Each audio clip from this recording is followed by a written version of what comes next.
Welcome to our Lights of Love online service. I know so many of you have had difficult years, which the pandemic has made in many ways even harder. This has also been the case at Great Oaks, and the pandemic has impacted us in many ways. But I'm really proud to be able to say that we have been able to continue our services where we can, with both hospice at home and outreach running non-stop, and we have been able to take many of our other services like complementary therapies and family support online and telephone, and therefore keep them running. Keeping as many of our services running has been really important for both the team here, who all care so much, as well as our so very important patients, carers, families and friends, and of course yourselves. I appreciate that this service will be very personal for each and every one of you. And I would like to thank Laura, our Head of Family Support, for all the care and thought she has put into this service, and the ones being held at the hospice this Sunday, December the 12th.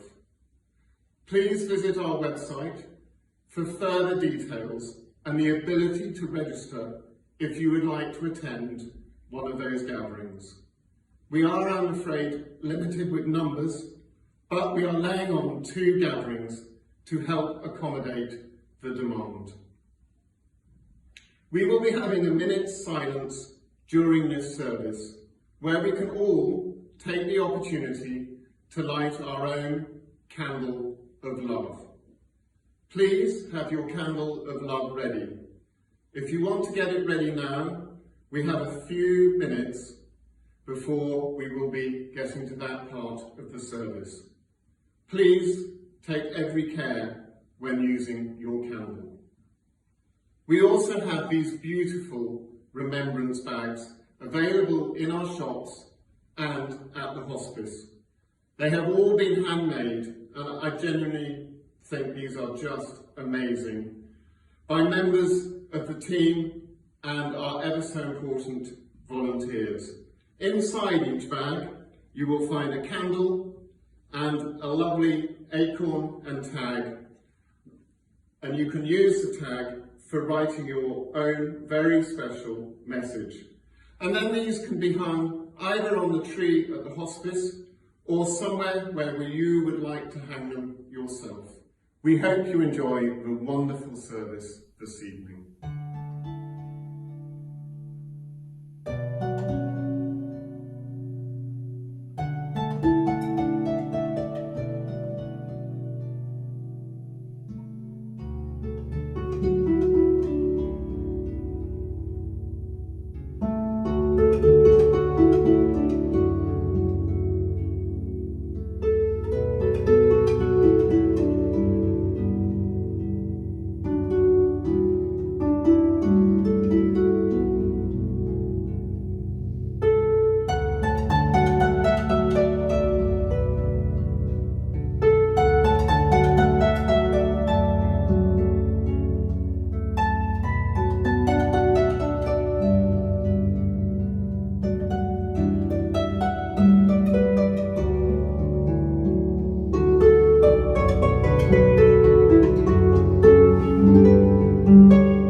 We have Maggie Clutterbuck, a local poet, with her poem Christmas Nativity, from her new book, Jackdaw Summer. Christmas Nativity. A hard time they had of it that Christmas. Cold seeped into the room from open doors. The innkeeper's wife wept all the way through her chores after the excitement of late arriving relatives. She fluffed her lines as Joseph stood side by side with Mary to ask if there was room at the inn. I hadn't noticed, but rumour was she forgot the most important words of all. There is no room. You can try the stable. Costumes rich in colour, homemade, wired wings or cardboard adorned each Gabriel. Hordes of little girls tripping the boards, except for two small boys from reception who were the authentic male angels instead. The shepherds wore tea towels on their head, strips of material holding them on. 5 donkeys brayed, 6 pigs snorted, 2 cows lowed as the cast sang songs into the crowd. The blonde narrator fidgeted throughout, anxious for Jesus to be born and the end nigh. A lot to ask an energetic small boy. He enunciated each word in a voice like a bird, high-pitched and important, taking with him every person in that room out to the night sky, out where the wind whined across the Holy Land and where the stars shone bright to guide strangers to the baby in his manger. The ending was uncertain, with no curtain to point the way. Applause built, people on their feet, the play complete, performance fears over, and the innkeeper's wife beamed through her tears.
We have Dick Bryce, a local musician, with his wonderful song, Land Between Two Rivers.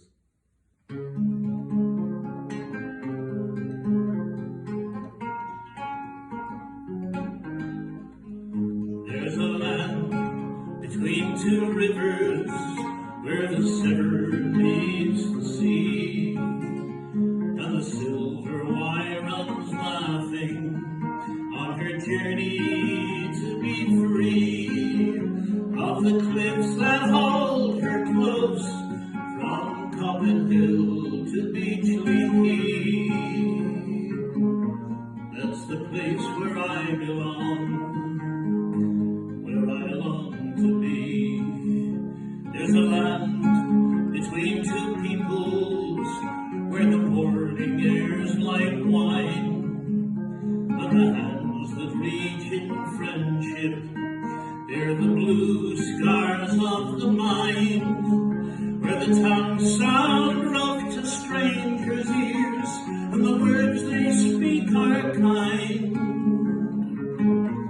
That's the place where I belong, the place for me and mine. There's a land between two nations where the Severn meets the Wye, and 100,000 treetops reach their branches to the sky. You can lie and watch the salmon swim by cliffs where falcons fly.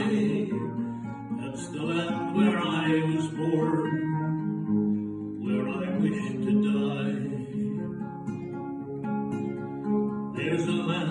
between two rivers, where the Severn meets the sea, and the silver wine runs laughing on her journey to be free of the cliffs that hold her close from Coppet Hill to Beachley Quay. That's the land where I belong, where I long to be.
We have Kathy Wild, one of our wonderful volunteers, who works both at the hospice in reception, but also in our shops. And Kathy will be reading from Jonathan Stebble's book of poems, No Shore, Too Far, which he wrote after the death of his wife, Jackie, who sadly died from cancer. During his varied career, Jonathan has been a BBC broadcaster, a documentary maker, and now an author.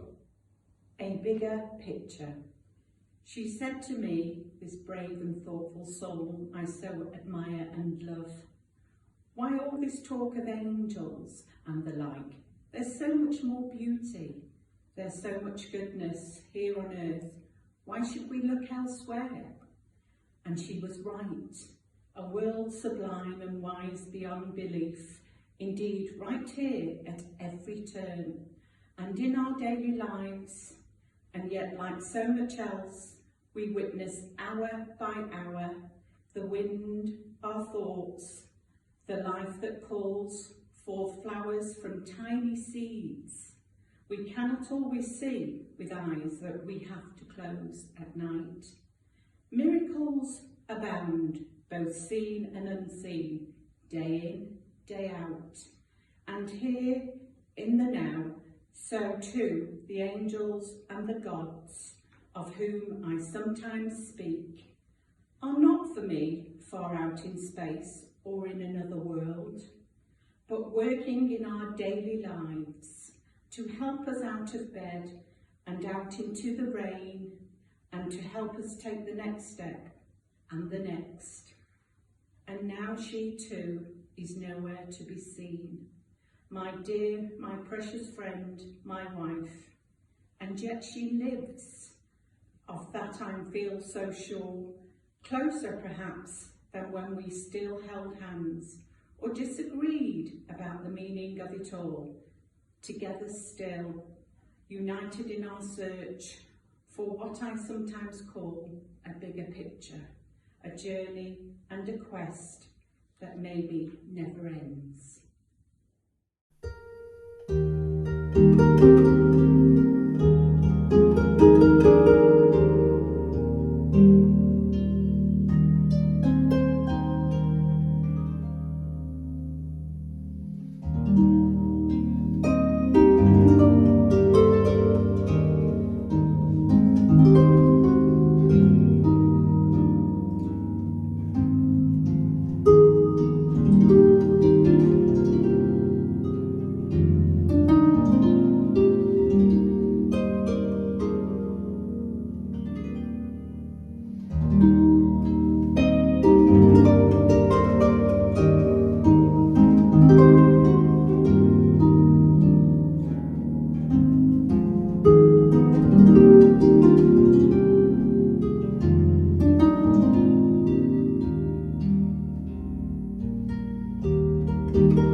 have Laura Baker, our family support lead, talking about the importance of remembering loved ones at Christmas. Christmas is often a time spent with loved ones. For those of us who've had loved ones who have died, it can be a difficult and painful time. Whether it is the first Christmas or many past, it can be a reminder that a special person is no longer with us. Christmas decorations, a pile of presents, singing carols, it can all seem meaningless when a special person is missing from the scene. Some people find that they do not wish to celebrate Christmas at all, and that's okay. If you're struggling with the loss of a loved one this festive season, know that you are not alone. Tonight, we come together, we light a candle, and we take a moment to remember them and support each other. If you're struggling with the loss of a loved one, reach out. It's okay to ask for help. Talk to family, talk to friends, neighbours or work colleagues. If they don't know how you are feeling, how can they support you? If you're struggling with the loss of a loved one this Christmas, know that we are here to support you. Do get in contact with us. You are not alone.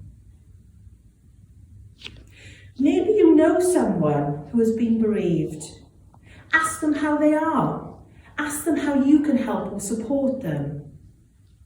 Often people worry that they will upset the other person, but this is not the case.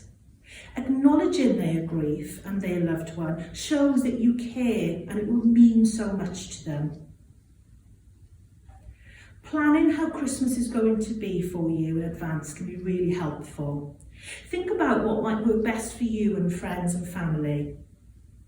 Remember, we do not all grieve in the same way, and people may want to remember the person or celebrate Christmas in different ways. It may be that you choose not to celebrate Christmas at all, or that you want to be alone this year, and again, that's okay. You might agree to give each other space or time out if it's needed. Communication is the key to letting those around you know what is important for you and how you want to remember a loved one this Christmas. There's no right or wrong way to remember a loved one. It's really about finding what's meaningful for you. We know that facing Christmas alone or whilst grieving can be a daunting prospect. So it's really important that you look after yourself. We can be tempted to drink more during the festive period. Many people use alcohol to escape the pain of a loss. But we know that this only provides temporary relief. So do monitor your alcohol consumption and do remember that self-care and looking after yourself is really, really important. Christmas may mean that your normal routine is disrupted and that it can make it easy to forget to look after yourself. So keeping to regular patterns of sleeping and eating are small things that really can make a big difference. Fresh air can be really helpful.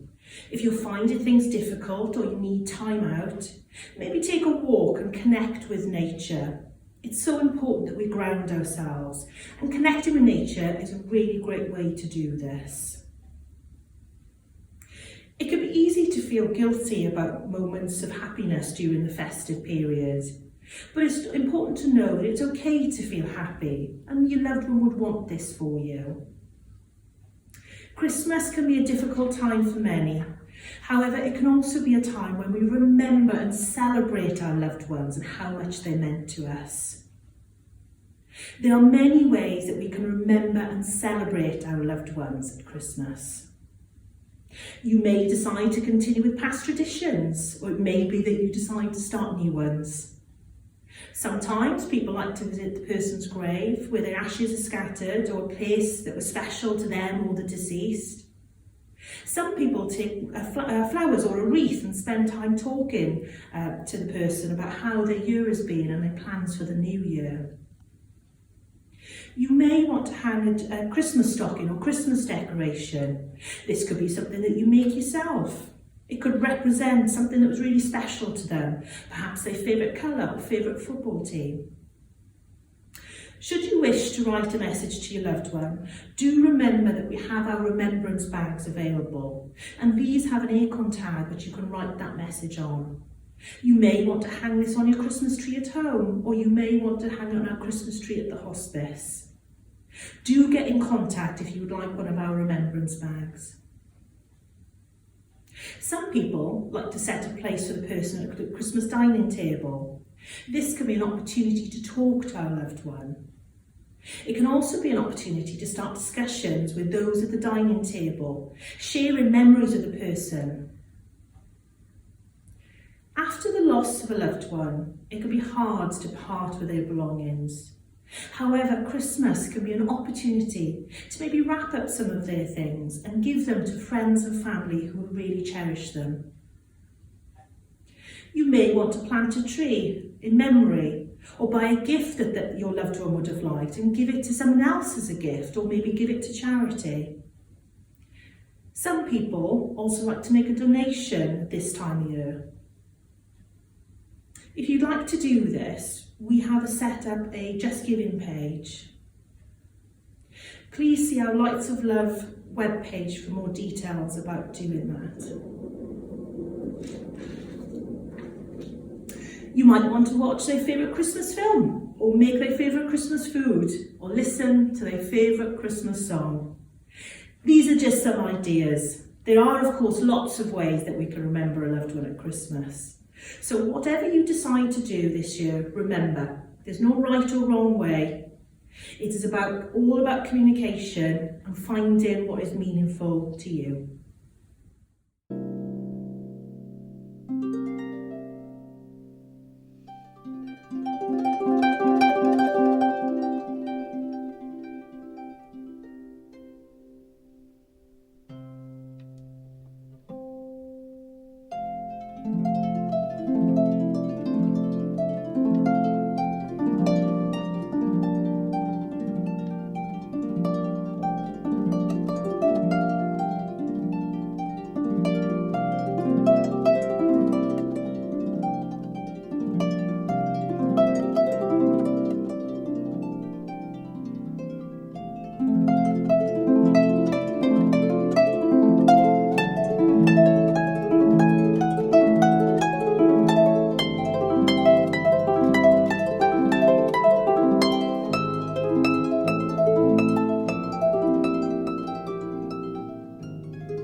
Marmalade.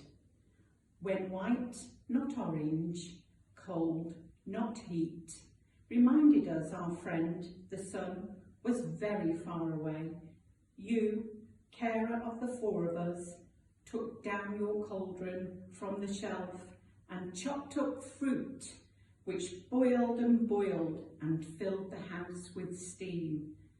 And so our treat for months to come would slowly fill up jars, and breakfasts were a daily feast, reminding us at start of day of Spanish warmth and English frost, and all those hours toiled. Now all is quiet, but nothing lost. I live both now and then. Your skills I miss, but what remains so links me still to winter days when you brought a warmth to our lives in many different ways. But now there's only one jar left, and that I'll have to keep. And stored up there is treasure rare, which helps me not to weep.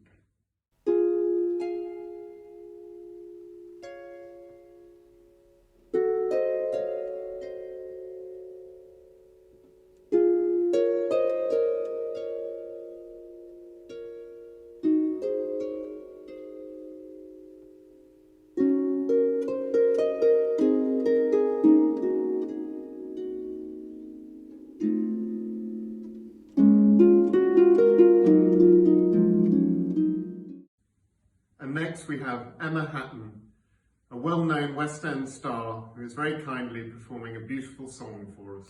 Hello, my name is Emma Hatton and I grew up in Colford and have been aware of the wonderful work that the Great Oaks Hospice have been doing for many, many years. And I was very privileged to go and visit Great Oaks a few years ago and sing some carols and see the fantastic work firsthand that has been done at the hospice. So I wanted to record a Christmas song for you for this remembrance service. So I hope that you enjoy it.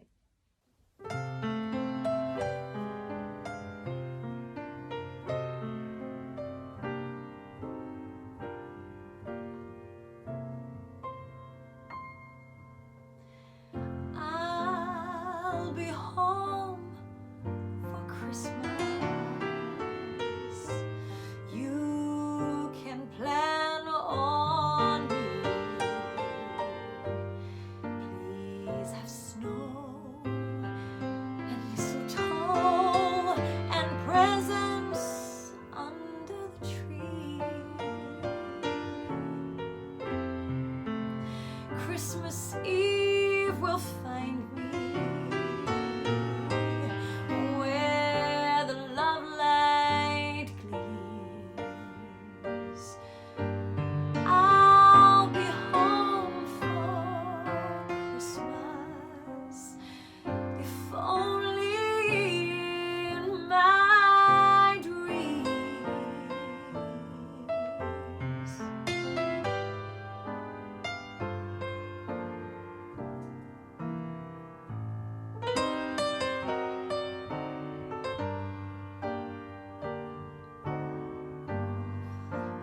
Please have snow and mistletoe and presents under the tree.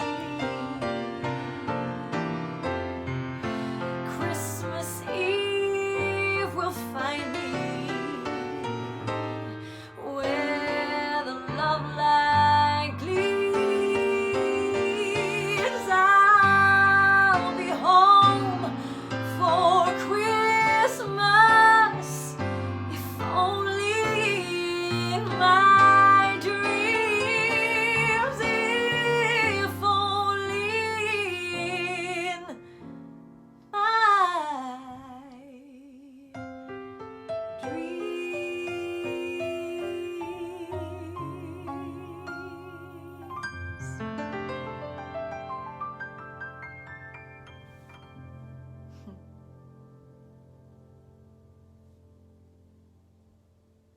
I really hope that you enjoyed that song. I chose that song because coming home for Christmas for me is the thing that makes Christmas so, so special, particularly after the 18 months that we've had being around our loved ones and being part of a close, supportive community is so, so important. And I know that that is something that Great Oaks Hospice really does provide. So I want to wish you all a very, very Merry Christmas and take care of yourselves. And to the Great Oaks Hospice, keep up the incredible work that you are doing. I'm so, so proud to be associated with you. And I wish you all a very Merry Christmas and a Happy New Year. Lots of love. Leading us in the lighting of the candle and our minute's silence, so as to allow us all to take a moment to remember our loved ones. We have two of our dedicated healthcare assistants from our Hospice at Home team, who you may recognise from being out in the community, Debbie Baldwin and Jodie Griffin.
thank you for joining us this evening. On behalf of everyone at Great Oaks, may I pass on our Christmas best wishes to you all.